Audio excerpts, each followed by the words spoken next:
placer estar acá con ustedes en esta nueva sesión del seminario de filosofía y videojuegos, una sesión en la que hemos estado revisando el libro de Video Games and Education del profesor Harry Browne, y en esta ocasión vamos a mirar el cuarto capítulo. Es un capítulo muy sugerente que va a tratar sobre temas de política, propaganda, resistencia, activismo en el ámbito de los videojuegos. Y claro que sí, para mostrarlo y evidenciarlo he querido traer hoy este juego. Es un juego maravilloso, se llama Through the Darkest of Times. Es un juego que llama poderosamente la atención porque es digamos el primer juego alemán que trata sobre el tema de la resistencia contra el nacionalsocialismo. Es un juego que sale en el 2018 y una de las cosas que tiene, que puede parecernos una bobada, una pendejada, pero es algo importante, tiene que ver con esto. Bueno, acá los sonidos nos preguntan si quiere que seamos en alemán, en inglés, etc. Vamos a dejarlo en alemán. Pero esto es lo que me llama la atención, el hecho de que mostrar esvásticas, podemos quitarlas o ponerlas según lo que nosotros querramos. En principio eso sería algo irrelevante porque pues oye, son las esvásticas, los hemos visto en muchísimos juegos, pero resulta que hasta el 2018, es decir, hasta hace 5 años, era prohibido en Alemania el uso de esvásticas en videojuegos. En general, en cualquier tipo de juegos, también en videojuegos. Y como estaba prohibido, pues no se hacía. Básicamente el uso de esvásticas está permitido únicamente en contextos culturales que llevaran a una sensibilización pues de que el nacionalsocialismo no es un juego, de que las esvásticas son el signo de un momento lúgubre y terrible en la historia del mundo alemán. Y pues los desarrolladores del juego lucharon para poner sus esvásticas. Repito, esto teniendo en cuenta que es un juego hecho por alemanes desde Alemania, pues es altamente significativo. El juego es muy interesante. Nosotros vamos a ir revisando, digamos, como los primeros años de la resistencia. El juego es algo extenso porque pues básicamente es un juego en el que nosotros vamos a crear una resistencia urbana desde la ciudad de Berlín, ¿sí? Nos vamos a explayar un poquito en sus zonas y demás, y quiero que lo miremos a través de una nueva partida. Entonces, modo resistencia, debes vigilar todos tus pasos, o modo historia, ¿sí? No lo tendrás tan difícil, se guardan todos los turnos, pero es difícil, y además es difícil porque es un juego en el que de entrada no podemos ganar, ¿sí? La resistencia alemana, la resistencia, digamos, dentro del Estado alemán, pues no triunfó, no funcionó, no logró bajar el nacionalsocialismo. Ya nosotros sabemos la historia de la guerra, ¿no? Entonces entremos al modo historia, miremos un par de cosas y ahorita vamos al texto del profesor Harry Browne. Podemos elegir entre distintos personajes, podemos acá cambiarle el pelo, los ojos, la forma, la nariz, en fin, o podemos simple y llanamente ponerle un poco nuevo. Este es Fred Rosenberg, 36 años, doctor, liberal moderado, empleada de la banca, nacionalista conservador, ingeniera cristiana liberal, socialdemócrata. Oye, mira, vamos a quedarnos con Esther Zweig, 23 años, viuda, muy joven para ser ya viuda. Pero bueno, vamos a mirar lo que, pongámosle una pinta de este tipo. No nos callarán, somos vuestra mala conciencia, la resistencia no os dejará en paz. Pues vamos por ello. Reduciendo la fe en la democracia, cayendo ante ideas, provocando una crisis económica, desencadenando el empleo masivo, aumentando el nacionalismo, ¿no? Estas imágenes, estos letreros mientras carga el juego, son muy poderosos y son una locura, están muy bien pensados. Bien, el 30 de enero del 33 el presidente Paul von Hindenburg nombró a Adolf Hitler canciller de Alemania. Esa misma noche, 3 amigos se reunieron en la parte de atrás de una taberna en Berlín y se comprometieron a resistir en lo que se avecinaba. En toda Alemania, gente de a pie, amigos, familias enteras se comprometieron de la misma manera, arriesgando su vida y demás. Esta es su historia. Tenemos entonces 3 periódicos que nos van ilustrando un poco lo que va pasando. El Tageblatt dice: el Centrum habla con Hitler. El partido conservador Centrum se pregunta cómo continuará el nuevo canciller ciertas políticas. Con los resultados de las elecciones, un nuevo gobierno conservador dirigido por Hitler debería incluir algunos ministros de Centrum. De momento Hitler no ha respondido. El Rundschau habla del desfile de las SA, y el Volkszeitung, el periódico del pueblo, habla de que Hitler es canciller. Entonces, bueno, Ahí estamos nosotros, sí, en 1 de febrero del 33. Al entrar en nuestro lugar de reunión secreto, oigo a Gerhard Schmidt decir: lo han hecho canciller a Hitler, esto es un desastre, ¿cómo ha podido nombrarlo el presidente Hindenburg? Entonces decíamos, bueno, pues sabíamos que esto pasaría, ¿no? Digo, debemos convencer a más gente a unirse a nuestra causa. Solo esperan tener un motivo para arrestar a gente como nosotros. ¿Tú no lo ves así?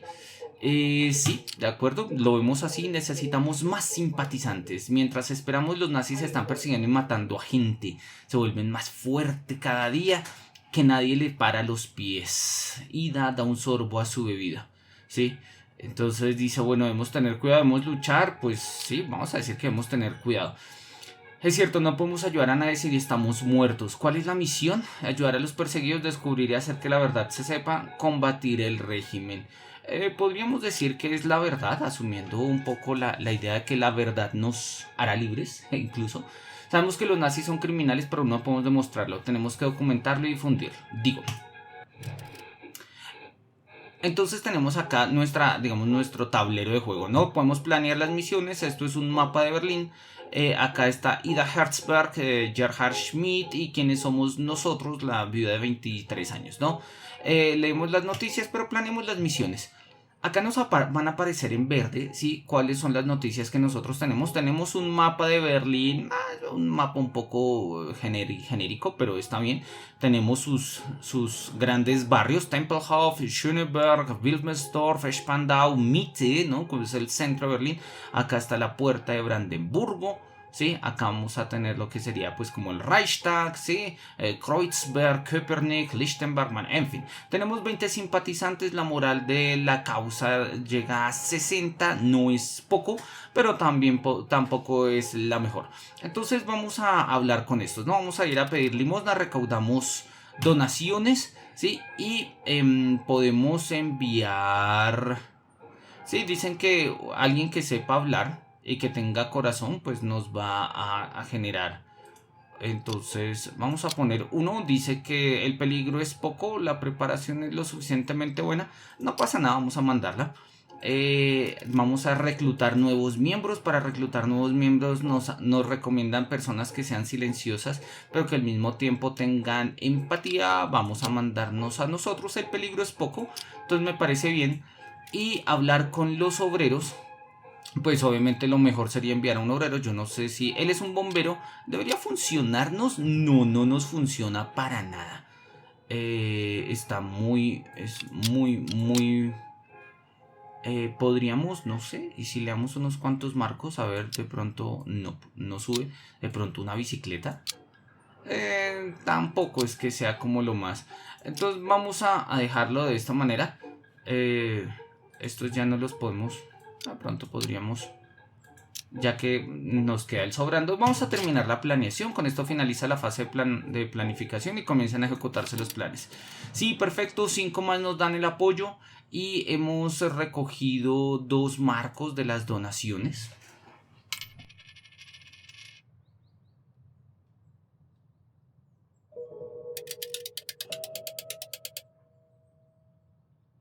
Acá la misión ha sido un éxito, hemos recogido otros 18 y hemos recogido unos cuantos simpatizantes, no está nada mal. Stretzweig habla con simpatizantes entregados para averiguar si están dispuestos a unirse al grupo. Finalmente elige a 3 que tendrían posibilidad de convertirse en miembros importantes, ahora solo falta escoger a uno. Tenemos entonces acá a Hedwig Schultz, que es una anarquista, tiene 3 de discreción, 2 de propaganda, 1 de cultura, puede ser, sí. Tenemos una arquitecta que también tiene como unos estándares, es poco fuerte, pero vamos a irnos con Hedwig Schultz, me gustan sus stats. Ya ha anochecido. Cuando vuelvo a casa en bicicleta, las calles están desiertas, estamos cerca de Alexanderplatz en el centro de Berlín. Sí, un viento se abre paso a través de mi bufanda. Hundo la cara más en la bufanda. Cuando llego a Alexanderplatz, la plaza está vacía. A lo lejos veo un grupo de hombres que atacan a una persona. Le gritan. Me dirijo al grupo. Y tenemos unos nazis. Sí, hay 3 hombres, todos llevan camisetas pardas y los brazaletes de las SA. Están rodeando a un civil.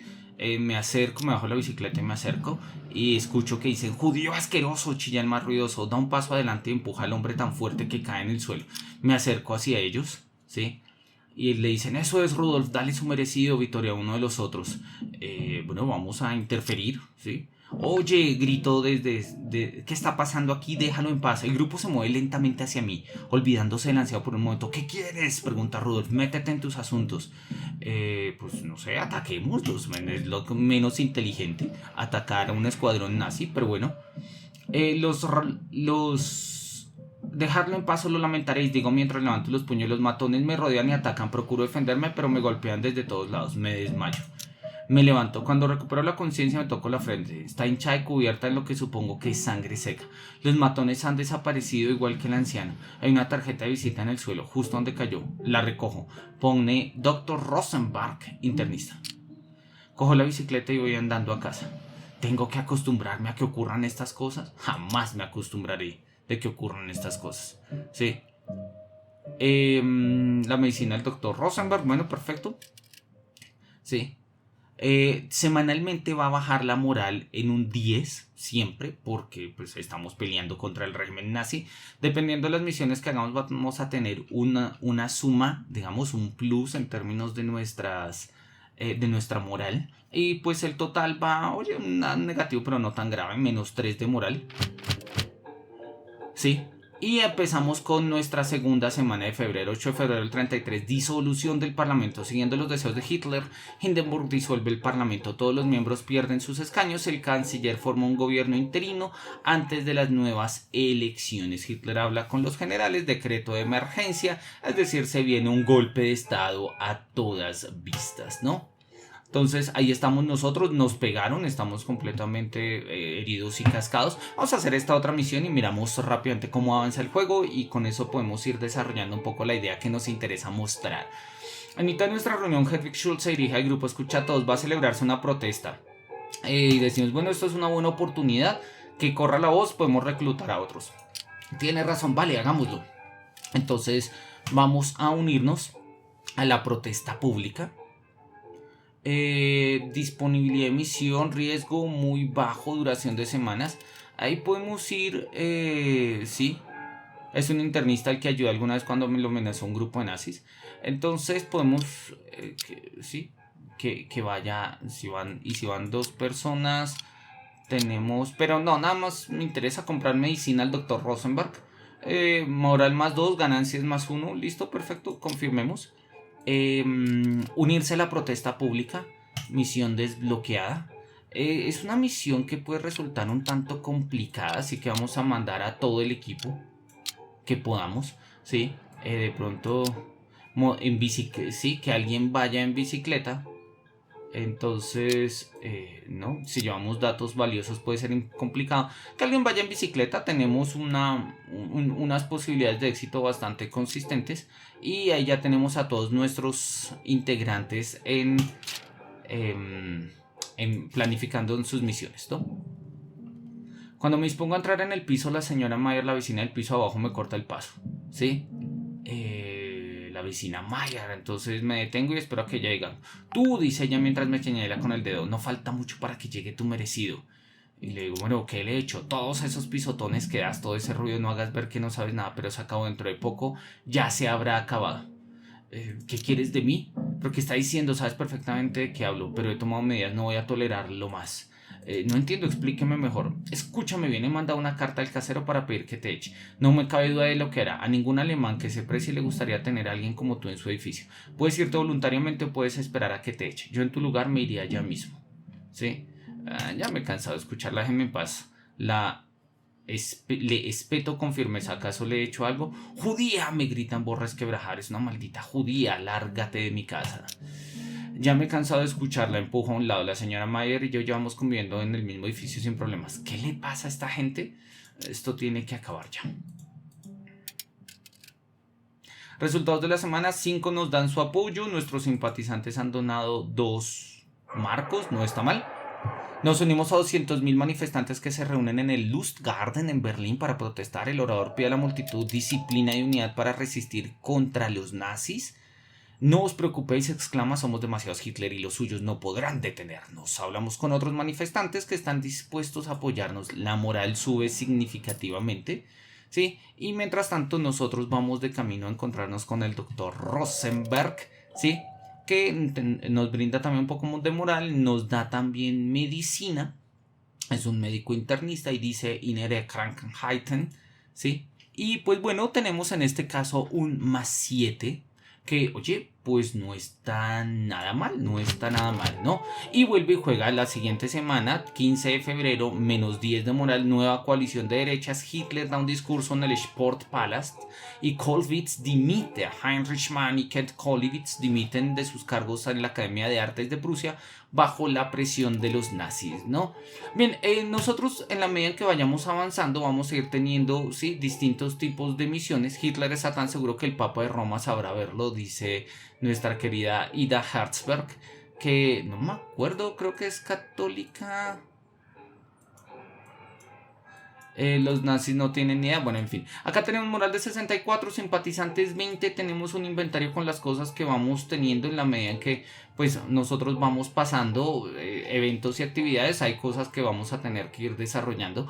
Hay misiones que van a ser muchísimo más peligrosas, ¿sí? Entonces, por ejemplo, acá vamos a reclutar nuevos miembros, ¿sí? O podemos seguir hablando. Más adelante se nos van a poner otro tipo de misiones, como por ejemplo las misiones de robar uniformes de la SS, ¿sí? Y cosas por el estilo, ¿sí? Vamos a hablar con los obreros.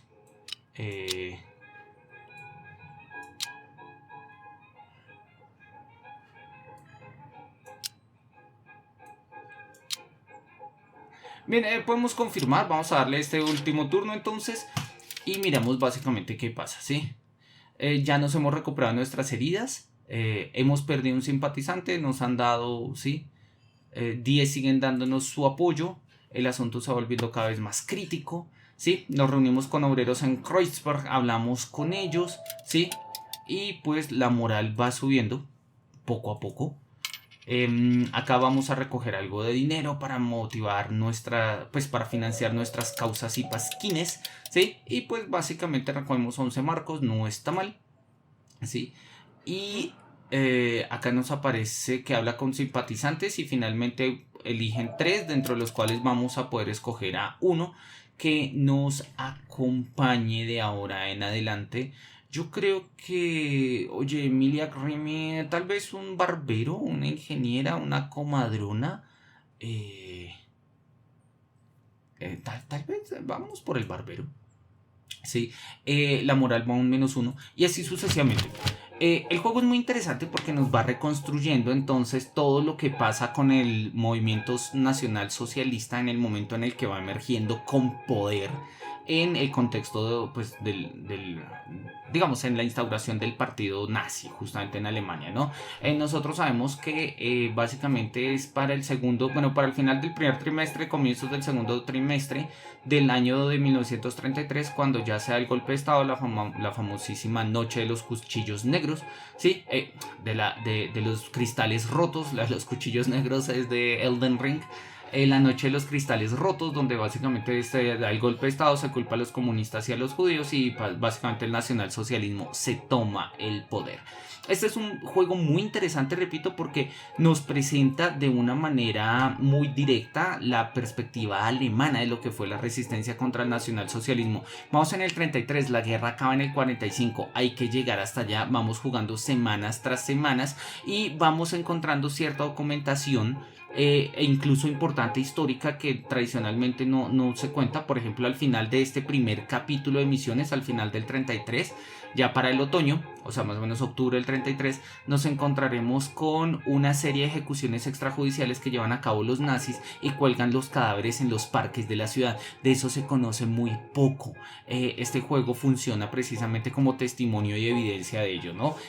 Sé que de este juego hay gameplays largos, long gameplays, ¿no? Que nos mostrarían como todo eso. Los podemos buscar en YouTube y demás. Voy a dejar el juego por ahora hasta acá, porque me interesa mirar ahora lo que pasa, digamos, cómo podríamos relacionar esto con el texto que nos ocupa. Listo. Vamos a mirar, este es un capítulo muy sugerente, no es excesivamente largo, tiene 20 páginas y es un libro, es un capítulo en el que pues vamos a hablar justamente de Politics, Persuasion and Propaganda in Video Games, política, persuasión y propaganda en los videojuegos, ¿no? Nos va a empezar el autor con una reconstrucción muy sugerente y muy valiosa, ¿sí? De cómo en el 2005 tres senadores de Estados Unidos, Hillary Clinton, Joe Lieberman y Ivan Bay, ¿sí? Han propuesto o propusieron la protección, digamos, el Acta de Protección del Entretenimiento Familiar, la FEPA, ¿sí? Una ley que debería permitirle pues a la FTC, al Federal Trade Commission, ¿sí? Establecer políticas pues para todos aquellos aspectos de los videojuegos que muestren violencia gráfica o contenido sexual explícito, ¿no? La FEPA ya tenía como entre ojos ciertos juegos, ¿sí? Juegos como Far Cry, ¿sí? Demasiada sangre y violencia intensa. Fear, porque tiene canibalismo gráfico. The Warriors, Stops the Zombie, ¿sí? Que básicamente lleva al personaje a que uno termine comiendo cerebros humanos. Y True Crime New York City, ¿sí? Un policía agresivo, ¿sí? Pues básicamente está matando gente. Digamos, The Bill Experiment, ¿sí? La idea de esta propuesta expiró en el 2007, dejando... digamos, dejando el soporte y el interés de lado por las condiciones propias de lo que acontecía. Sin embargo, muchos políticos norteamericanos, Hillary Clinton, Lieberman y Bay, ¿sí? Siguieron intentando y estuvieron preocupados por este tipo de regulación, ¿no? Ellos veían el daño que podían hacer las formas más, digamos, explícitas de violencia en juegos como por ejemplo Doom y también Call of Duty, y pues básicamente insistían en que el entretenimiento no se pensara por allá. El gobierno, ¿sí? Había capitalizado de una u otra manera, como lo dice, la violencia simulada para efectos de entrenamiento militar. Así lo habían mostrado, por ejemplo, en el 2002, ¿sí? El famosísimo juego America's Army, que es un juego que ha sido diseñado para reclutar personas, ¿sí? En la guerra contra el terror, y que se distribuyó gratuitamente en internet. De hecho, ese juego, denme un segundito, yo no sé si lo tenga acá a la mano. Sí, sí, acá está. Pero no lo estoy proyectando. Denme un segundito.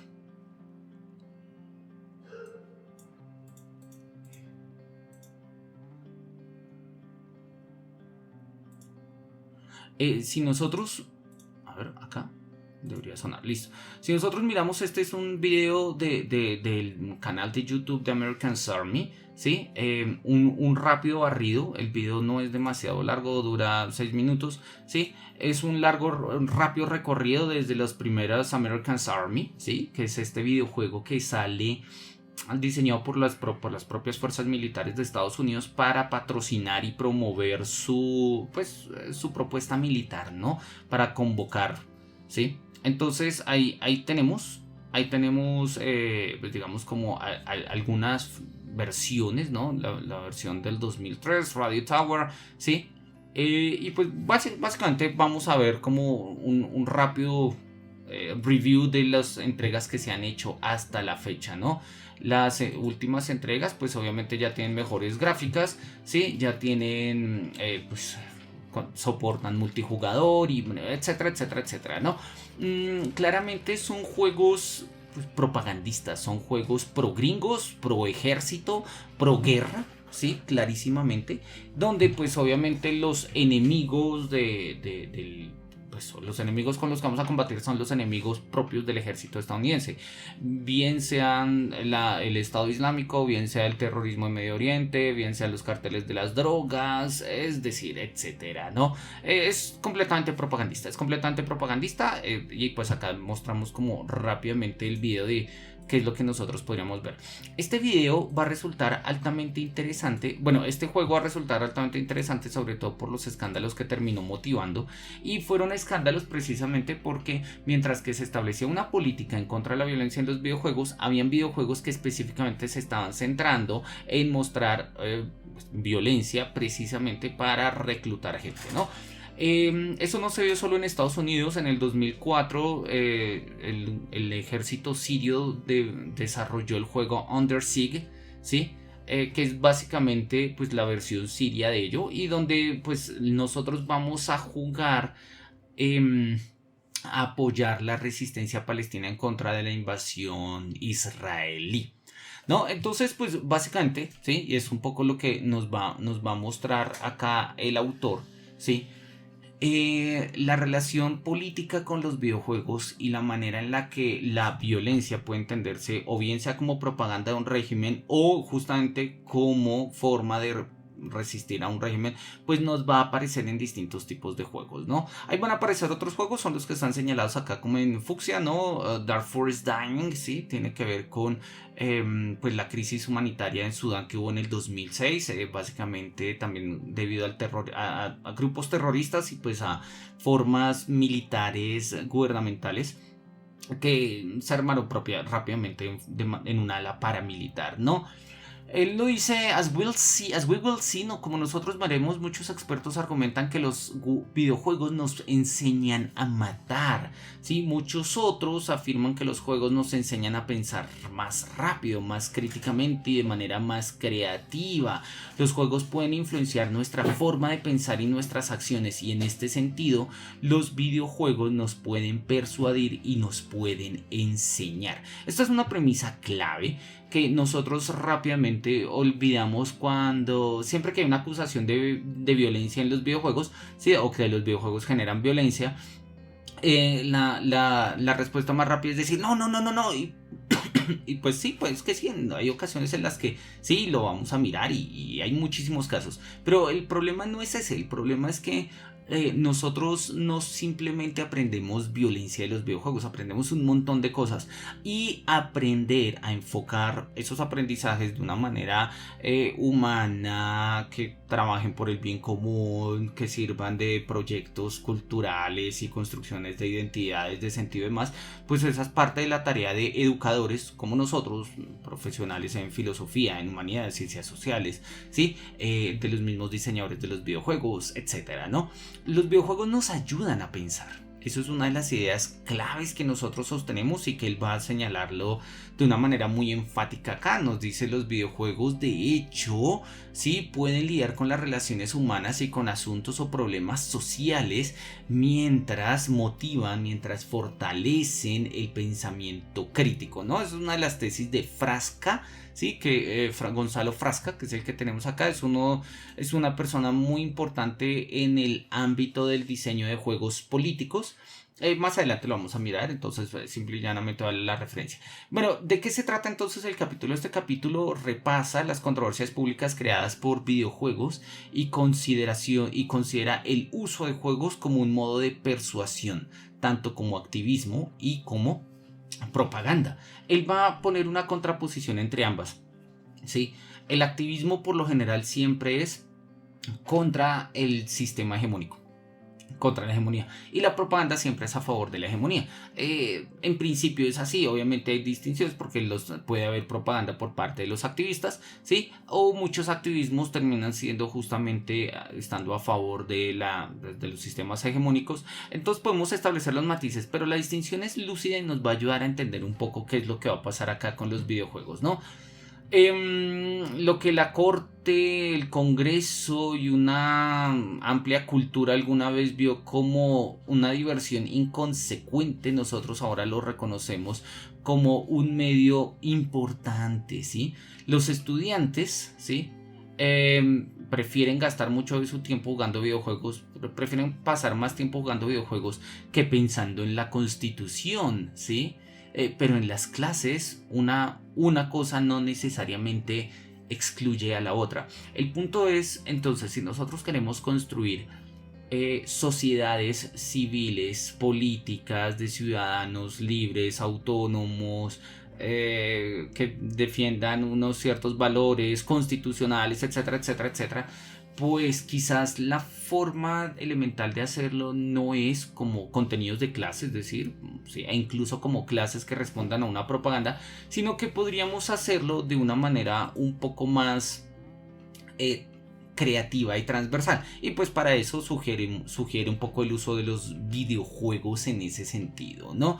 Los videojuegos y la controversia pública. Acá el profesor Harry Brown nos va a hacer un recorrido muy significativo de cómo han habido una serie digamos, de paso a paso en Estados Unidos para que los videojuegos hasta la época del libro, que es 2008, ¿sí? Y de acá en adelante pues faltaría reconstruirlo con otras fuentes. Cómo es que se dio esta controversia pública en torno a los videojuegos, ¿no? Ya desde el 82 y 83, ¿sí? Se entendía que los videojuegos son puramente entretenimiento, no tiene un nivel informativo, y claramente pues estamos hablando de juegos como Space Invaders, Asteroids, Pac-Man, Tetris, Pong, ¿sí?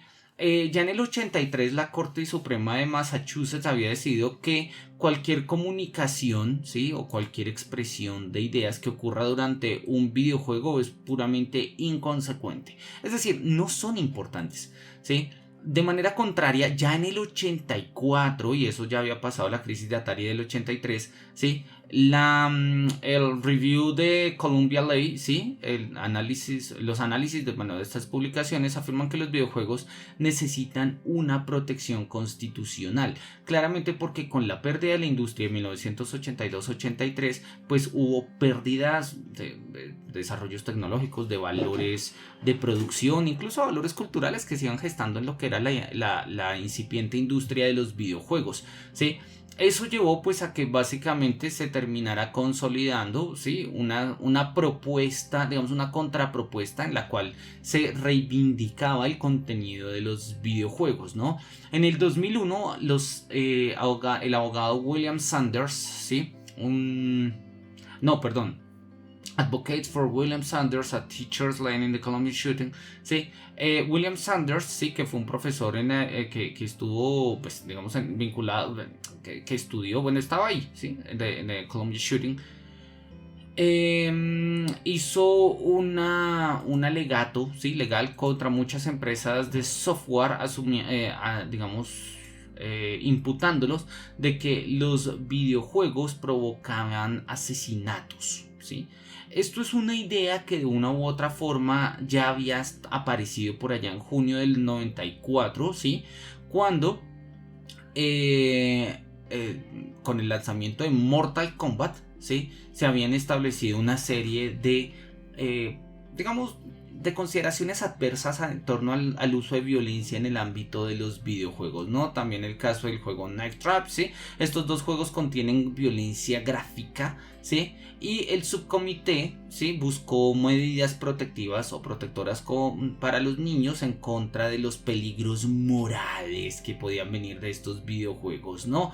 2 meses antes, ya en abril del 94, un grupo de software, ¿sí? Bueno, un grupo de líderes, ¿sí? de publishers de software fundaron el Interactive Digital Software Association, el ITSA, que fueron nombrados como ESA en el 2003 para representar los intereses de la industria, y ITSA afirmaba que los videojuegos constituyen una forma de libre expresión y que la industria de los videojuegos deben permanecer independiente de las regulaciones del gobierno. Eso estamos hablando en el 94, ¿sí? Entonces vemos que han habido una serie de tensiones, digamos, sobre todo en la época de los 90, comenzando la década de los 2000 también, ¿sí? Y ya en los 2000 el contexto y la controversia de los videojuegos ha cambiado drásticamente, y la inicial cooperación entre el Congreso y la IDSA, sí, se deterioró básicamente en un antagonismo y en una oposición de confianza, ¿no? Uno de los problemas claramente tuvo que ver con el caso de Columbine, ¿sí? Que es este caso de atentados de adolescentes que ocurrió en el 99. Miremos acá rápidamente la imagen. Acá. Sí, masacre de la escuela secundaria de Columbine. Sí. En abril 20 de 1999, sí, pues un intento de bomba ocurrió en el Convent School, sí, y pues básicamente terminaron, pues fue una situación bastante complicada porque murieron 15 personas, ¿sí? Incluyendo profesores, ¿sí? Quedaron lastimados 24 y los perpetradores terminaron suicidándose, ¿no? ¿Sí?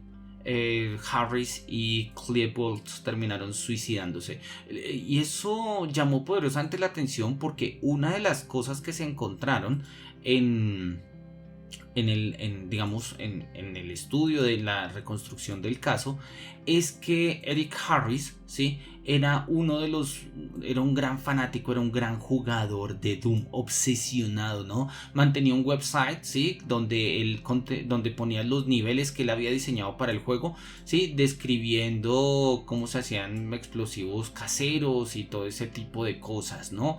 E incluso, ¿sí? Uno de sus ocupaciones, como ¿sí? Se consideraban como un profesional en Doom y un Doom 2 creator, his occupation as dooming the hell out my computer, ¿no? O sea, como doomizando el infierno en mi computador, y su frase personal, ¿no? Shut up and shoot it, ¿no? Cállate y dispara, mátalos a todos, ¿sí? El público ampliamente especuló que los niveles diseñados en Doom 2 por Harris correspondían con los corredores de clases de la escuela, del High School de Columbine. Pero pues bueno, esta conexión no tiene muchas pruebas. No obstante, el presidente Clinton, ¿sí? Ordenó investigar estas prácticas de mercado de la industria del entretenimiento en los videojuegos y cuál era la relación que había entre violencia y videojuegos. El reporte concluyó que las películas, los juegos, la música y los videojuegos, la industria de los videojuegos activamente subvertían, ¿sí? Los consejos de los propios papás, de las propias familias, ¿sí? Y Writing System, ¿sí?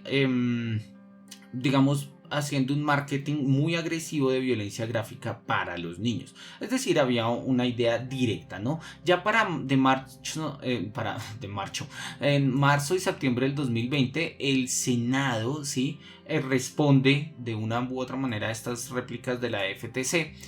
Y dice que jugar videojuegos violentos puede causar aumento en la agresión y la violencia. Las personas jóvenes que juegan muchos juegos violentos se comportan de manera violenta, ¿sí? O de manera más violenta que aquellos que no juegan videojuegos violentos. Y entonces tenemos básicamente acá como la gran discusión puesta, ¿no?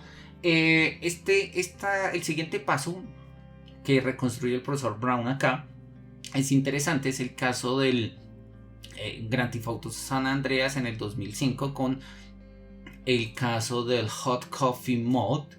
El Hot Coffee Mode, miremos a ver si tenemos alguna versión acá. Hot Coffee Mode en YouTube, de pronto tengamos alguna versión. Bueno, no lo tenemos, ¿sí? Pero hay varios videos en los que explican de una u otra manera cómo podríamos nosotros instalar el Hot Coffee Mode. El Hot Coffee Mode, ¿sí? Cómo instalar el mode del Hot Coffee de San Andreas. El mod que metió a problemas a Rockstar, ¿sí? Me van a cerrar el canal por este mod, etcétera. Bueno, ahí los podemos ver. La idea del... Denme un segundo.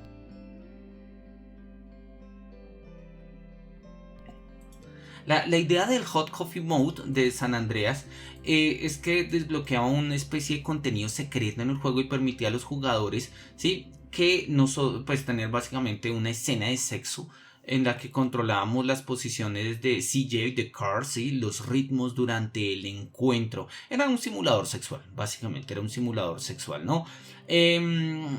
Si bien el dejar el Hot Coffee Mode implicaba una clasificación de solamente para adultos, según el criterio de la SRB, pues entonces Rockstar decidió quitarlo para que pues pudiera tener una mayor distribución en términos pues de su calificación. Hillary Clinton, sí, que ahora se había había erigido como una preeminente cruzada contra la violencia en los videojuegos, sí, pues escribió una serie de cosas respecto al escándalo del hot coffee, que pues para nosotros en Latinoamérica eso quedó como una anécdota, pero en Estados Unidos fue todo un escándalo en la industria. Cómo es que habían videojuegos en los que podíamos simular relaciones sexuales con prostitutas y comprar armas y atacar instalaciones militares del gobierno. Bueno, todo el escándalo que tiene la saga de Grand Theft Auto, ¿no?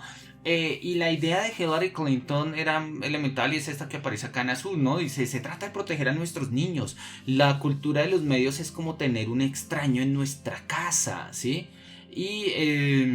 And it exerts a major influence over your children, ¿sí? Y desempeña o tiene una mayor influencia sobre tus niños. Es un ataque a la sensibilidad de nuestros niños, ¿sí? Y este es el tema del bill, no sé, bill entiendo acá que es como la petición, la propuesta que ella quiere presentar hoy, ¿sí? Se trata de una propuesta que considera que tiene una gran importancia para nuestras familias, ¿no? FEPA no dio paso a esta ley, confirmando la creencia de Lovenstein, ¿sí? Que ya habíamos visto un poco más arriba, de que muchos de estos valores se tratan más de un aspecto puramente retórico, ¿no? Y justamente ahí está, y lo ponemos la tesis al margen, ¿no? Si bien es cierto que los medios, muchas veces incluso los videojuegos, pueden ser como tener un extraño en casa, el problema es mantenerlo como extraños, mientras que profesores, padres de familia y demás no entiendan qué es lo que hacen, o sea, con qué se entretienen los niños de la casa, pues obviamente siempre va a ser un extraño del cual pues vamos a acusar de todo aquello que es extraño y que nosotros consideramos como negativo, porque pues aquellas cosas que son positivas las atribuiremos básicamente a los valores familiares, a la identidad, al apellido de la familia, a los valores que hemos enseñado, todo ese tipo de cosas, ¿no? Entonces vale la pena como mirar este punto. Bien, entonces básicamente él va a mostrar cómo esta discusión, que es reciente porque es con Grand Theft Auto en el 2005, reciente para la publicación del libro que es del 2008, muestra cómo esto ha seguido así. Con el presidente Trump, el expresidente Trump, también hubo una arremetida en contra de los videojuegos violentos, ¿sí? Y bueno, eso digamos cada vez que hay masacres en Estados Unidos, obviamente uno de los culpables que va a aparecer son los videojuegos y no la facilidad con la que se compran armas en el supermercado, por ejemplo. Pero eso depende un poco de estas perspectivas que nosotros miremos. Por ejemplo, hay muchos estudios que muestran la relación entre consumo de videojuegos y práctica, digamos, comportamientos violentos en los adolescentes, en los niños, ¿sí? En las personas. Y mientras que en Estados Unidos es altísima, hay otras donde es mínima. Por ejemplo, en Japón.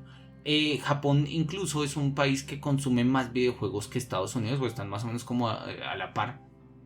Pero las tasas de violencia por parte de jóvenes que juegan videojuegos es significativamente inferior respecto a las que a las de Estados Unidos. Entonces no se trata que el problema sean los videojuegos. Si un factor se repite en dos contextos con consecuencias diferentes, pues quiere decir que el factor no es determinante en el fenómeno que estamos estudiando. Eso se entiende desde cualquier elemento, desde cualquier perspectiva elemental de una metodología de la investigación. Lo que nos lleva a pensar pues cuál es la relación real que podemos establecer entre videojuegos y violencia, ¿no? Y cuáles, digamos, qué sentidos tienen ellos, ¿no? Miremos un segundo apartado acá de este capítulo que es, bueno, los juegos de activismo, ¿no? Juegos de activismo. Nosotros podemos de manera muy amplia definir la retórica como el arte de la persuasión, ¿no? Cualquier discurso, texto o imagen, ¿sí?, que se presente a una audiencia frente a un punto de vista. Los griegos ya habían hablado de ello, ¿no? Entonces nos muestra como, por ejemplo, para Platón en el Gorgias, ¿sí?, existe una distinción entre retórica y sofística, ¿no? Y Sócrates nos indica lo siguiente: el orador no necesita tener conocimiento de la verdad acerca de las cosas. Es suficiente para él con que haya descubierto sí, como una brecha de persuasión en el ignorante, y eso lo hace parecer a él más que más que experto, ¿no? Aristóteles ha elevado y formalizado las estrategias de argumentación, enfatizando la importancia de la prueba, ¿no? Y a diferencia de Platón, pues Aristóteles va a mostrar una perspectiva un poco más profunda, ¿no? Aristóteles va a insistir en que la lógica se ocupa de la verdad, la retórica se ocupa de la persuasión. Y si bien toda persuasión, o sea, toda retórica debe estar a favor de la lógica, y la lógica es independiente de la retórica, muchas veces nosotros seres humanos necesitamos de la retórica para comprender y para asimilar las premisas lógicas, ¿no? Salvo excepción hecha del caso de los filósofos, aun cuando ni siquiera, ¿no? Eso es un poco lo que por allá nos lo va mostrando Aristóteles en sus textos de la poética y particularmente de la retórica, ¿no? Cuando los ciudadanos son libres para hablar, ¿sí?, sus casos en público, el arte de la persuasión asume una importancia fundamental. Y sí, como nosotros lo habíamos visto ya, que tal como lo había declarado esta asociación de diseñadores de software, ¿sí?, que los videojuegos entraban dentro de la libertad de expresión. Leer en los videojuegos, o sea, un ejercicio de la libertad de la expresión, es de una u otra forma pues reconocer que en los videojuegos y en la diversidad de los videojuegos se juega también la democracia. Y esta es una idea que aparece, y pues él lo va a decir acá expresamente, ¿no? Video games as a speech may function as an essential mechanism of democracy. Los videojuegos como discurso pueden funcionar como un mecanismo esencial de la democracia. Antiguamente era más difícil porque hacer videojuegos no es fácil, pero antiguamente era más difícil. Hoy en día tenemos motores como los RPG Maker, como Unity, como Unreal, etc. Y todo este tipo de motores hace que nosotros podamos diseñar videojuegos de manera muchísimo más asequible, muchísimo más fácil. De hecho, mercados como Steam están llenos de pequeños estudios e incluso individuos que han decidido hacer sus propios videojuegos, y en este sentido muchos de ellos con una postura y posición política explícita. Entonces, en este sentido, la diversidad, como en todo sentido, es la defensa fundamental de la democracia, y en este sentido pues la diversidad que aparece en los videojuegos pues también, ¿sí? Él va a poner acá una idea muy sugerente que me gustó, y por eso le pongo ahí como flechita y está en verde y tales, y dice que nosotros podríamos leer un uso sofístico en los videojuegos.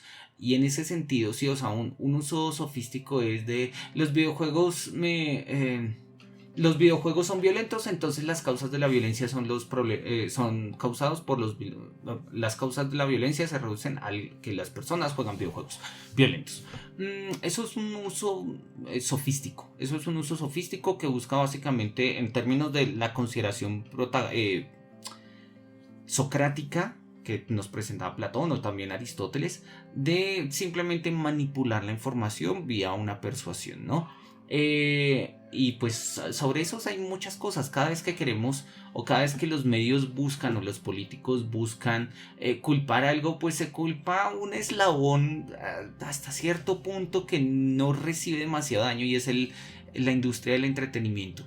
Porque al final de cuentas, si bien hay excepciones, si bien muchos países puedan decir, es que los videojuegos violentos generan violencia, sí, las empresas no están en estos países, los videojuegos se van a seguir produciendo, el mercado permanece estable, nadie se siente comprometido de gran manera con ello, y al contrario, los que hablan de eso pues dicen, sí, nosotros somos quienes hemos reconocido el problema de los videojuegos en la violencia.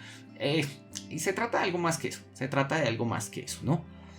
Frasca sugiere, sin embargo, que los videojuegos nos invitan a nosotros a una comprensión mucho más amplia de la naturaleza y de la función de la retórica, ¿sí?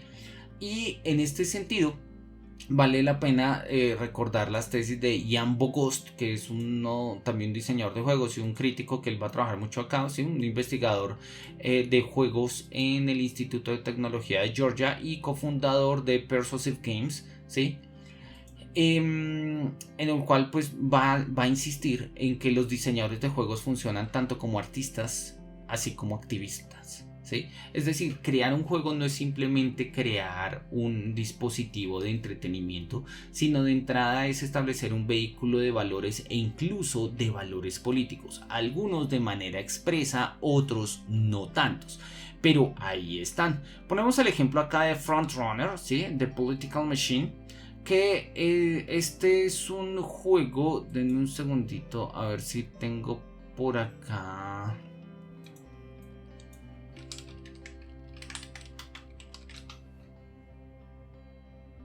No, no lo tengo por acá. Bueno, es un juego, es uno de los canónicos juegos, sí, sacados por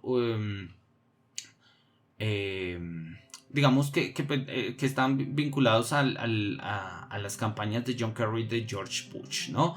Mientras que el tema de ambos juegos es política, estas simulaciones no ofrecen motivación para tener una acción política, ¿sí? O sea, nosotros podemos jugar estos juegos que eran juegos, pues, propagandistas en el fondo, ¿sí? De propaganda, pero no nos mueven a la acción.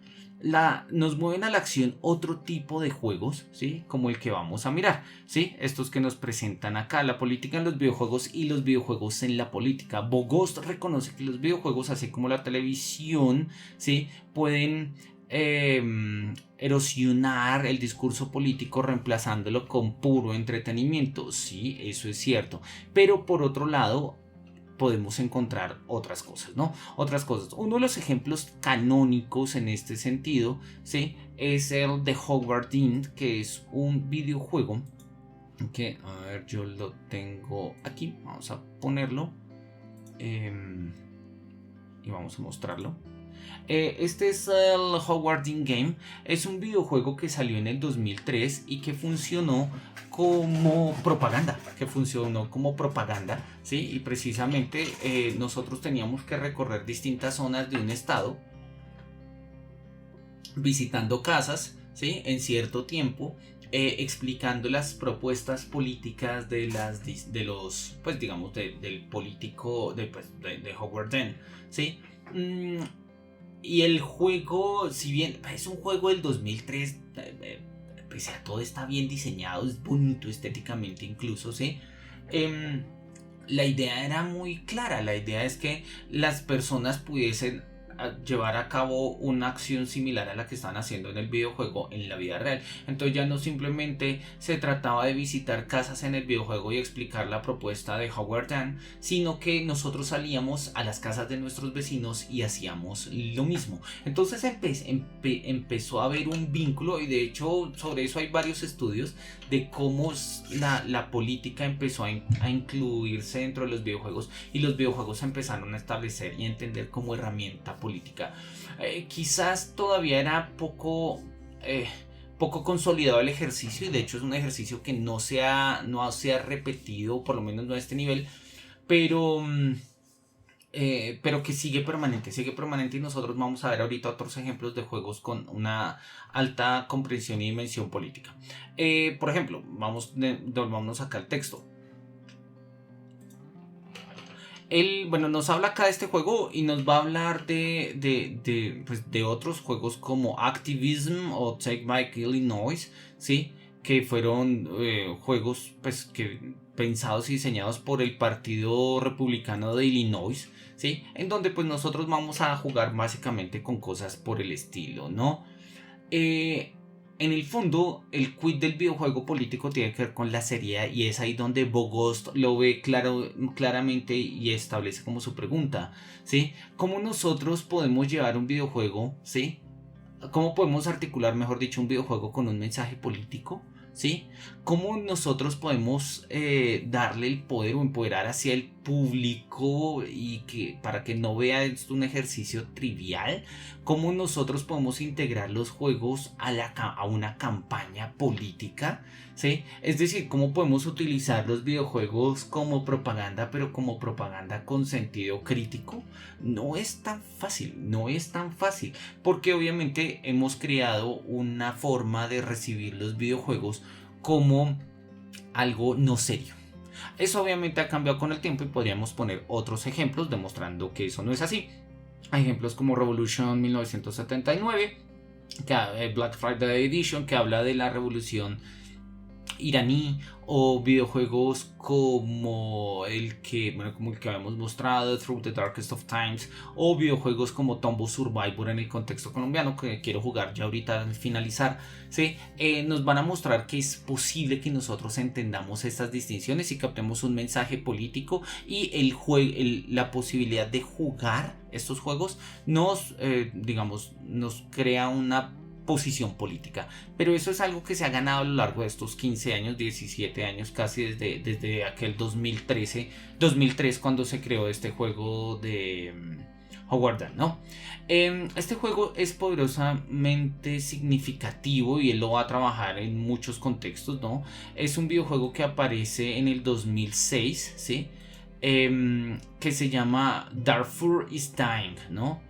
Y es un juego desarrollado por la Universidad del Sur de California, ¿sí? Por la estudiante Susana Ruiz, para informar a los jugadores acerca de la crisis humanitaria en Sudán. Este juego, acá tenemos un play game.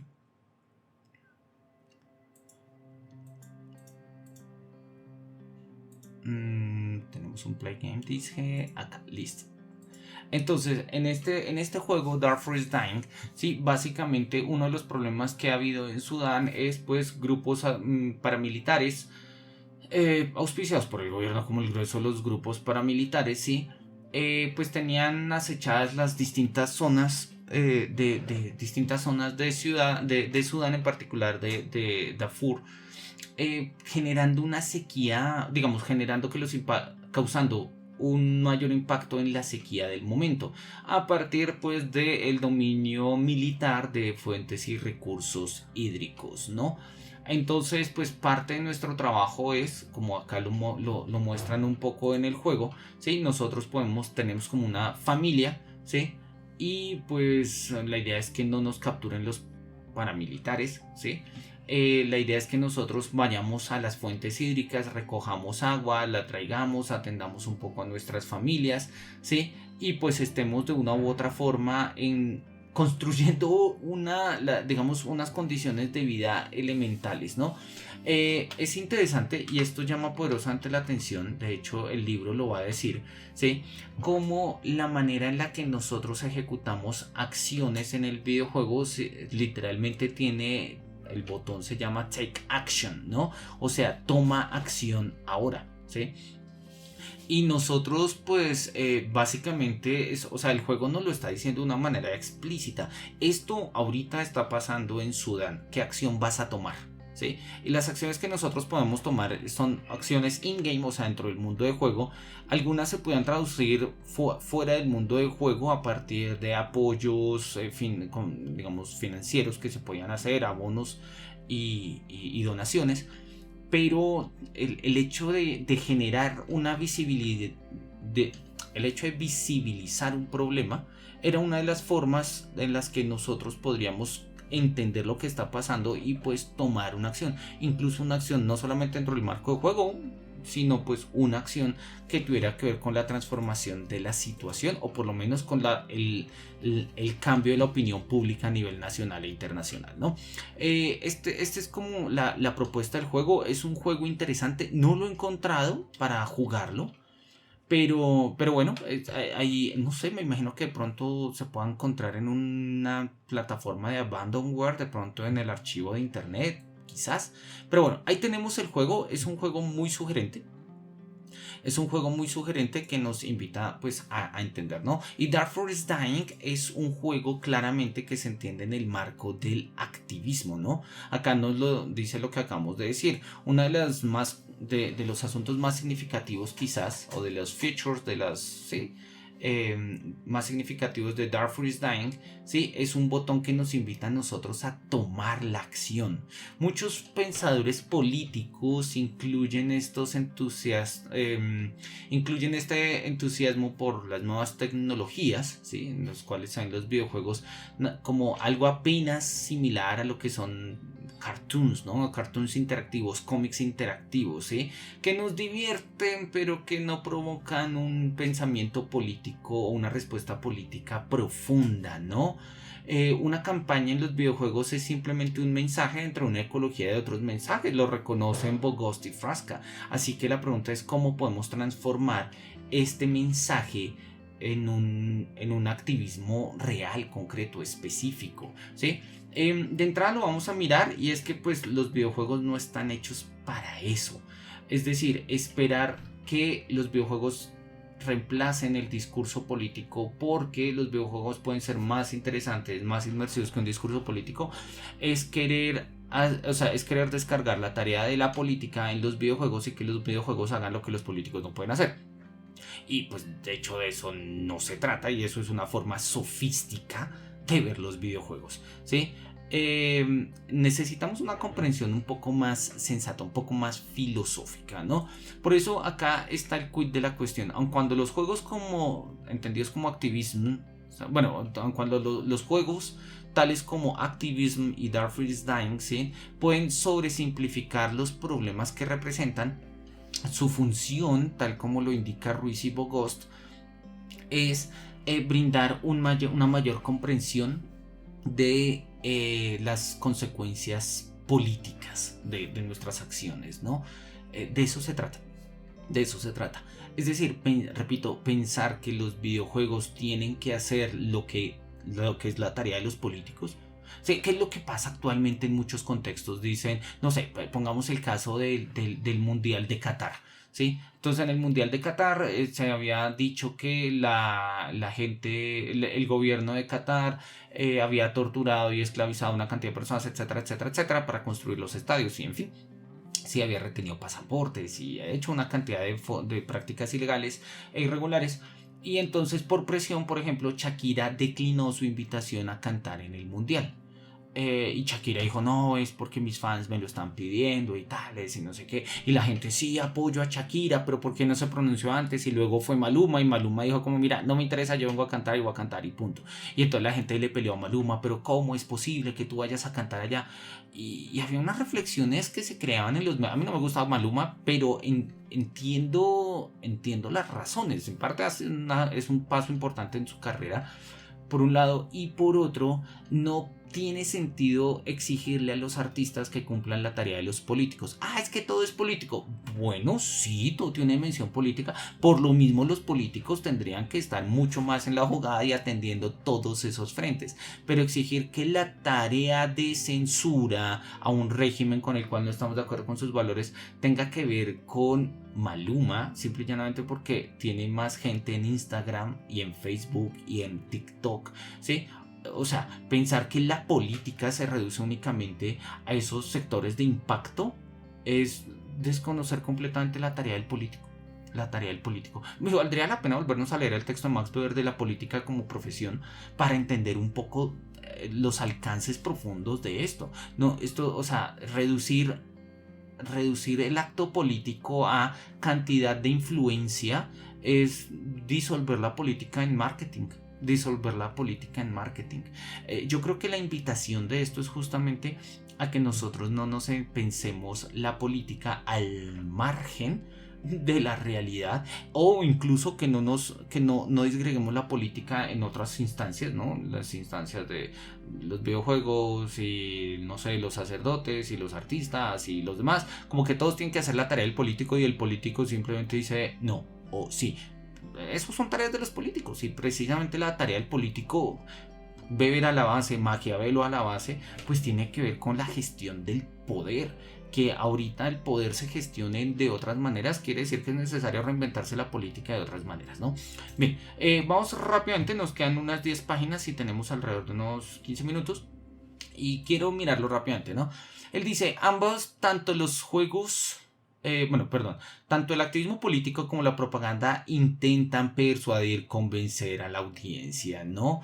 Sin embargo, nosotros bendecimos el activismo como un servicio vital a la democracia, mientras que cuestionamos o criticamos la propaganda como una forma insidiosa de tiranía de la mente, ¿no?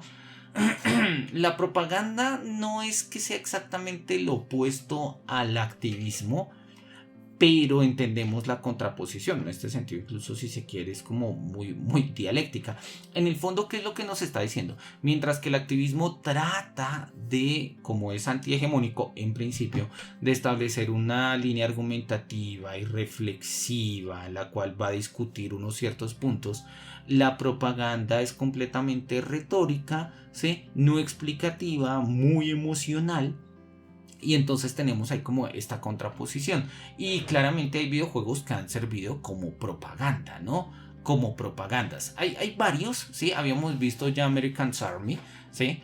Y nos va mostrando cómo, por ejemplo, a lo largo de los videojuegos, ¿sí? En la década de los 80s, el anticomunismo funcionaba como una religión nacional. Entonces todos los videojuegos tenían una dimensión anticomunista. Bueno, todos los videojuegos que tocaban el tono político, los malos eran soviéticos. Después de la caída después de la caída de la Unión Soviética, ¿sí? El terrorismo islámico reemplazó el comunismo. No es cierto, eso lo puede decir, pero nosotros como latinos lo sabemos. Después de la caída de la Unión Soviética, más o menos por unos 5-8 años, ¿sí? Más o menos como hasta el 98, quienes habían reemplazado al comunismo como los enemigos de Estados Unidos eran los carteles de las drogas latinoamericanos. Ahí están Narcos, Pablo Escobar. Si nosotros jugamos Grand Theft Auto 3, los enemigos en Grand Theft Auto 3 es el cartel de Medellín y el cartel de Cali. Son carteles colombianos, visten de mexicanos porque los gringos tampoco tenían mucha idea de cómo era esto, y eso aparece en películas como Señor y Señora Smith y todo ese tipo de cosas donde actuaron Angelina Jolie, Brad Pitt, sí, allá aparecen esos. Y posteriormente, ya llegando a los 2000, ciertamente el enemigo va a ser el mundo islámico, ¿sí? O el terrorismo islámico en particular. Y eso pues va a generar que se naturalicen cierto tipo de prácticas, digamos, de mensajes más que de prácticas, de mensajes y de discursos en el ámbito de la política de los videojuegos, ¿no? Se van creando de esta manera, como lo estamos diciendo, una especie de retrolugares. Un retrolugar es precisamente esto, ¿no? La repetición retórica que nosotros vamos estableciendo como canónica respecto a algo, respecto a cómo son los militares gringos, cómo son los militares del terrorismo islámico, cómo eran los militares soviéticos, cómo eran. Y pues nosotros podemos mirar eso a lo largo y ancho de distintos juegos, ¿no? Bien, él no lo va a mostrar acá, nos va a poner una serie de ejemplos, ¿sí? Pero me interesan sobre todo lo que él nos va a decir acá más adelante, ¿no? Y él lo que muestra justamente esta distinción entre los videojuegos como activismo y los videojuegos como propaganda. Dice, mira, desde el 2002 solamente la serie Grand Theft Auto ha generado más controversia que America's Army, ¿no? Como sugieren los críticos, usar los videojuegos para reclutar jóvenes o como herramienta para reclutar, ¿sí? Le presenta al gobierno un conflicto de intereses. Una persona joven con un rifle automático, ¿sí? Mientras que genera una incertidumbre, una pausa, ¿sí? En las escuelas de Columbine y de Compton, ¿sí? En Kabul y en Karbala, nos da orgullo. Y él dice, claro, mientras que un fusil en manos de un joven en tierra extranjera, en este caso en el contexto del terrorismo islámico, nos hace sentir orgullosos y decimos, Estados Unidos está llevando una guerra ya, ¿sí? Un fusil en manos de un joven en un colegio gringo, pues nos aterra. Y en un caso buscamos los videojuegos para promoverlo y en otro le echamos la culpa a los videojuegos porque lo ha causado. Entonces tenemos claramente acá una contraposición. ¿Cómo es que estamos utilizando los videojuegos, ¿sí? Como activismo, como defensa digamos, como denuncia, y al mismo tiempo cómo es que se utilizan los videojuegos como propaganda, ¿sí? Y eso es algo que a él le interesa mostrar, y pues lo va a mostrar justamente más adelante. Pone acá nuevamente los 3 ejemplos que nos ha mostrado: American's Army, The Hogwarts for Iowa Game y Darfur is Dying, ¿sí?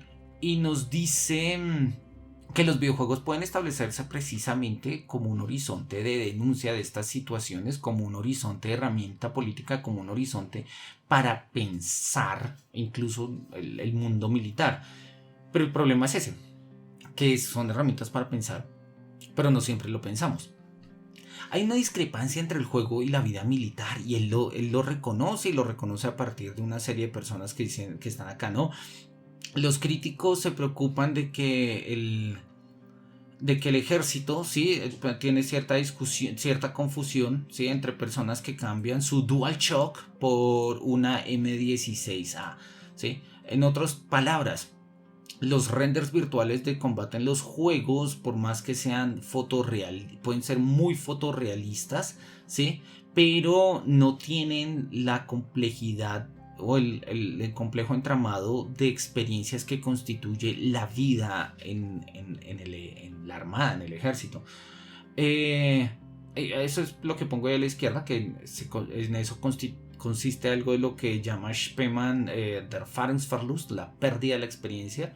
Y nosotros lo vemos, hubo hace poco, no tengo la noticia de la mano y la estuve buscando y no la encontré, pero luego la pongo ahí en el link cuando suba el video a YouTube.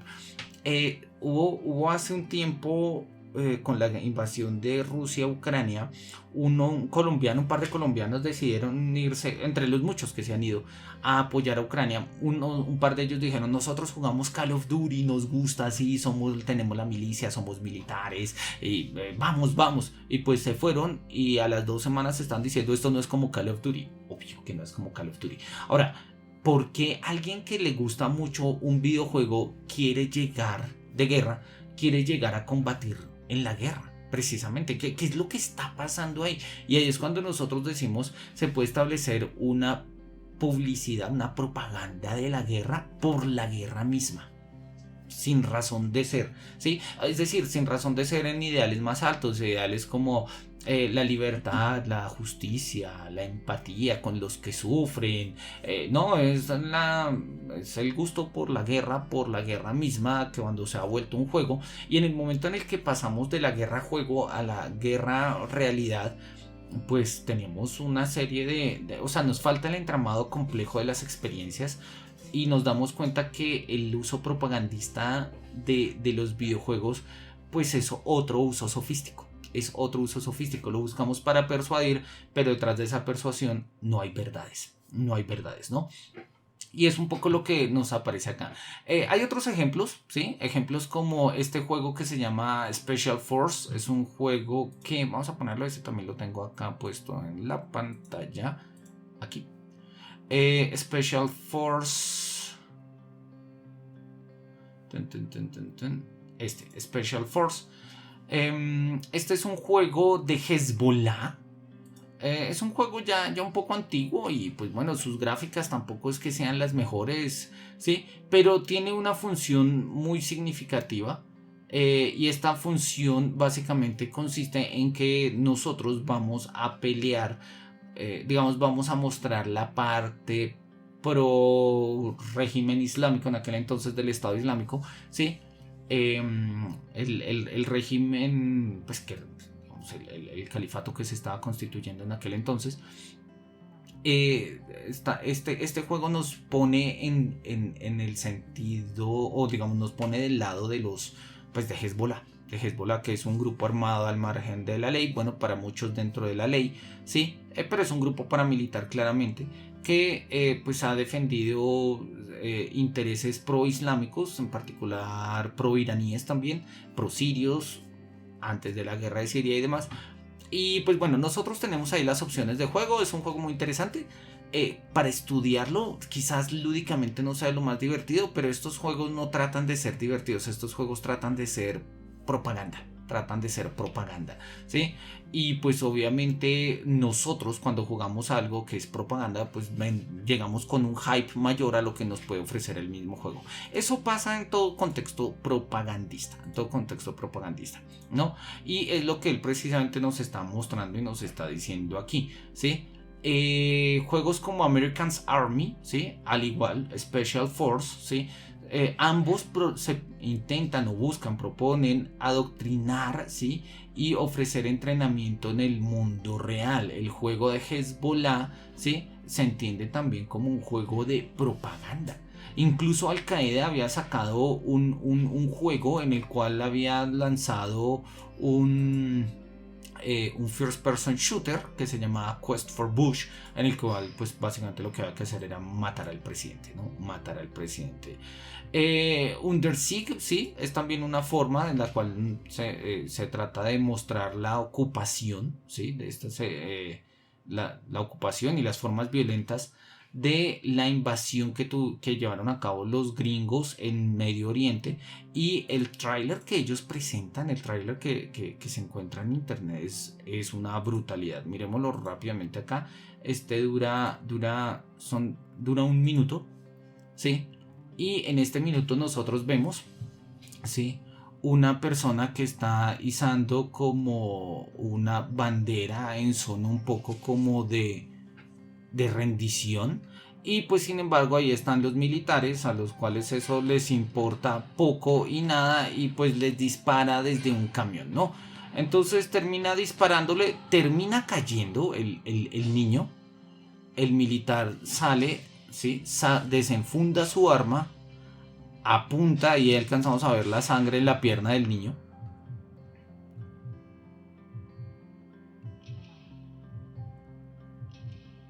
Al darse cuenta que se ha quedado sin balas, pues coge una piedra y básicamente le aplasta la cabeza. Entonces, estos son juegos claramente propagandistas. Es decir, estos son juegos. Under Siege, ¿sí? Es un juego que quiere mostrar la perspectiva musulmana de lo que ha sido la ocupación pues, que se llevó a cabo en la Franja de Gaza y en Siria y demás, ¿no? Acá no lo explican, ¿no? Acá nos lo explican, dice el desarrollador: nosotros los musulmanes somos los terroristas, el enemigo, ¿sí? En estos juegos americanos. Ahora, nuestros juegos no son propaganda, nuestros juegos son un reflejo de nuestra historia, de nuestro pasado y de nuestro presente, ¿sí? Mientras que Under Siege, ¿sí?, comparte mucho el gameplay de las convenciones de gameplay con sus contrapartidas gringas, ¿sí? Una de sus innovaciones más importantes es que, digamos, mueve el combate virtual, ¿sí?, dentro de la into a virtual social fabric. O sea, lo transforma en una especie de fábrica virtual social, ¿sí? Las peleas giran en torno, ¿sí?, a una única familia palestina cuyos miembros, sí, personifican distintas perspectivas del conflicto, ¿no? Entonces algunas representan mujeres que sufren, ¿sí? Un man es un chico cuya escuela ha sido cerrada debido a los israelitas, y Abu Himan es un veterano, ¿sí?, que encarna el nacionalismo palestino. Entonces, juegos como estos, ¿sí?, pueden ser vistos como una dramatización real de eventos documentados, pero que de una u otra forma pues no simplemente refieren a hechos, sino que también transmiten valores. Es decir, en este sentido son juegos que claramente nos presentan y están mostrando pues unas propagandas, ¿no? Unas propagandas. Así que, pues como lo dice ahí, ¿no? Cuando hablamos de videojuegos, incluso y después de todo, si no lo queramos hablar, estamos hablando de guerra. Esto es una isotopía que él va creando a lo largo del texto de una manera muy, muy sugerente. Pero bueno, eso lo explicamos después porque quiero terminar en los próximos minutos. En la retórica de la interactividad, que es el último apartado que le gasta él estos siguientes 4 o 5 páginas, ¿sí?, él nos va a mostrar qué es lo que pasa cuando nosotros pues jugamos con este tipo de juegos que tratan de ser de activismo o estos juegos que tratan de ser propagandistas. Muchas veces se asume que el juego funciona por sí mismo, pero nosotros en la dinámica del juego, jugando un juego, ¿sí?, tenemos una posición propia, ¿sí?, una dimensión psicológica, una cercanía psicológica que nos permite identificarnos con los refugiados, entender los valores que se están transmitiendo y desarrollar o, digamos, llevar a cabo ciertas acciones o, al contrario, evitar ciertas acciones. La retórica de los videojuegos no es lógica, sino lúdica, ¿sí? y entre más complejo el entramado de esta red, más realista el juego. Hay un videojuego, bueno, él pone acá el Ghost Recon, pero yo quiero hablar de este muy rápidamente. Septiembre 12, un mundo de juego o un mundo de juguete. Él nos va a decir, nos lo va a poner en estos términos. Es un juego increíble, es un juego muy sugerente. Que se llama pues tal cual, es un juego, ¿sí? Donde básicamente nosotros lo que tenemos, bueno, ahí están las instrucciones, ¿sí? Y él lo dice, esto no es un juego, tú no puedes ganar y tú no puedes perder, es una simulación, no tiene final, pero ya ha comenzado. Las reglas son mortalmente simples, puedes disparar o no, ¿sí? Hay que dispararle a los terroristas, que son personas con armas, y hay que evitar a los civiles, que son pues personas que no tienen armas, ¿no? Este es un modelo simple que puedes explorar, ¿sí? Algunos aspectos en los cuales podemos explorar algunos aspectos de la guerra contra el terror. Entonces nosotros tenemos acá, vemos que hay una ciudad, parece ser una ciudad más o menos de Medio Oriente, ¿sí? Ahí tenemos una serie de civiles, dentro de los cuales hay algunos que son pues terroristas, asumiendo que pues la convención, terroristas son aquellas personas que tienen armas, y entonces nosotros podríamos disparar o podríamos no disparar, ¿no? Vamos a ir un poco más adelante mirando acá algunos de los casos en los que disparan, ¿sí? Entonces, por ejemplo, ahí en el caso en el que dispara, ¿sí? Nosotros vemos que pues si bien le ha disparado a ciertos civiles, también hay varios civiles que presenciaron el ataque que ahora se han vuelto terroristas, ¿sí? Y los edificios en los cuales se han destruido pues permanecen en ruinas, y muchos de los que están rodeando estos edificios pues ¿sí? Se vuelven justamente también terroristas. Entonces ahí lo vemos de manera más patente, ¿no? Llegan muchos civiles y estos civiles, muchos de ellos se vuelven terroristas, ¿sí? El juego es muy lúcido, y más la manera en la que se presenta, ¿sí? En la que se presenta no como un juego, sino como una simulación, ¿sí? Él nos lo dice de la siguiente manera: el problema es que si nosotros controlamos crosshairs que tienen una vista de la ciudad, y con un clic del mouse nosotros lanzamos un misil a las calles. La victoria implica la victoria de Implied Victory Condition, la condición implícita de la victoria es la misma que en la guerra: destruir a los terroristas sin destruir a los inocentes, ¿sí? ¿Cuál es el problema? Entre más bombardeamos, más terroristas creamos. Entonces nosotros podemos darnos cuenta de lo que está pasando y dejar de bombardear. Algunos edificios son reconstruidos y algunos terroristas vuelven a ser civiles. La retórica procedural, ¿sí? La retórica procedural es esto que nos había hablado, ¿sí? Que él la señalaba acá adelante, y que habíamos dicho que esta retórica procedural tiene que ver con la complejidad de los entramados que se van constituyendo cuando nosotros construimos un mundo de juego y jugamos con él con pretensiones políticas, ¿no? Nosotros nos damos cuenta de lo que pasa, y si dejamos de bombardear, pues dejan de haber terroristas. Eliminar los terroristas, ¿sí? No bombardeando, sino dejando de bombardear, ¿sí? Es un ejercicio valioso, y la simulación te lo va mostrando, no te dice qué hay que hacer, pero tú descubres qué hay que hacer, ¿sí? Entonces lo que nos está diciendo es: si los videojuegos nos entrenan a nosotros para matar, ¿sí? Como dicen los doctores del ejército, ellos también pueden ser utilizados para empatizar con los otros y conectar con ellos, ¿sí? Si nuestro interés como educadores si nosotros quisiéramos enseñarle a nuestros estudiantes a pensar críticamente, nosotros simplemente necesitamos recordar que los juegos, como cualquier otro dispositivo retórico, ni son inherentemente destructivos ni inherentemente redentores. Al contrario, se trata de hacer un ejercicio reflexivo, y esa es la invitación que nos hace el profesor de pensar la relación retórica, política y propaganda en los videojuegos, no como una cuestión sofística donde básicamente al ser un eslabón, digamos al ser un comodín, funciona para argumentar X o Y, sino tomarnos la tarea reflexiva, filosófica de dar pie con esto, ¿no? De dar pie a un proyecto educativo, si se quiere, ilustrado del uso de los videojuegos. Los videojuegos de suyo no son ni buenos ni malos, ¿sí?